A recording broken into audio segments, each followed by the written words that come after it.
အားလုံးပဲမင်္ဂလာပါဒီနေ့မှာတော့ထူးကနေပြီးတော့အရသာရှိတဲ့ homemade စီချက်ခောက်ဆွဲလုပ်နည်းလေးကိုတင်ပြမှာဖြစ်ပါတယ်။ပါဝင်တဲ့အဓိကပစ္စည်းတွေကတော့ကြက်သားအနှင်းငယ်ကြက်အရည်ကွန်ကြက်သွန်ဖြူကျော်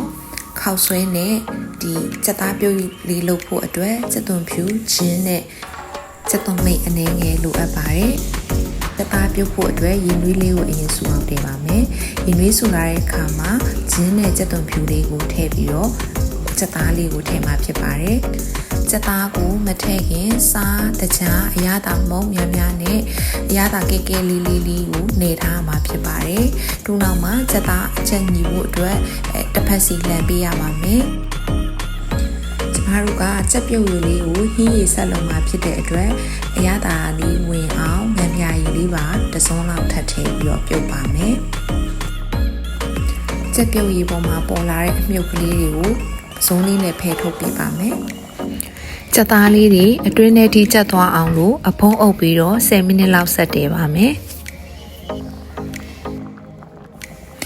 ကြက်သားတွေကျက်သွားပြီဆိုလို့ရှိရင်ဆယ်ထုတ်ပြီးတော့အေးခံပါမယ်။ကြံတဲ့ကြက်ပြုတ်ရည်ကိုတော့ဟင်းညို့အဖြစ်ဆက်သုံးဖို့တသက်သိမ်းထားပါမယ်။စီချက်ခောက်ဆွဲရဲ့အသက်ဖြစ်တဲ့စီချက်ကလေးစတင်မိချက်ပါတော့မယ်။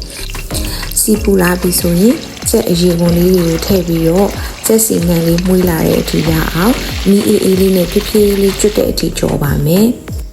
။ဒီနေရာမှာတော့စီချက်ထဲကိုစနှုံးမုံလုံးဝမထည့်ရပါဘူးရှင်။ကြက်အရည်ကွန်တွေကစီလေးတွေအကုန်ထွက်သွားပြီးကြက်စီလေးကလည်းမှုေးလာပြီဆိုရင်ဒီအသင်း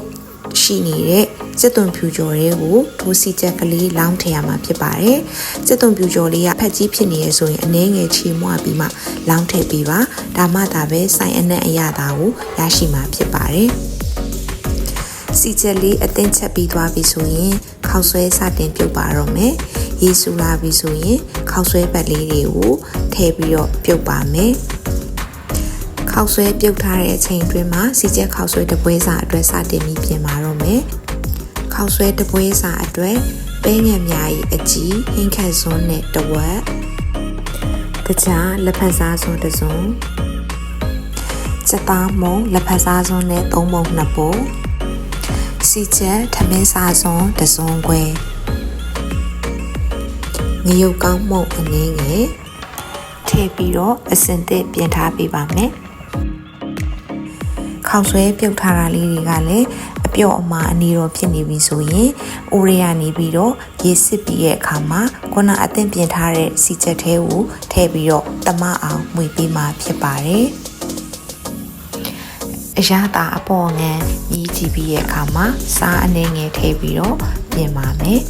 ။အပေါ်ငန်းရတာအနီရောဖြစ်သွားပြီဆိုရင်ကြက်သားလေးထည့်ပြီးတော့ကြက်သွန်မိတ်လေးဖြူပြီးဆိုရင်စားဖို့အတွက် ready ဖြစ်ပါပြီရှင်။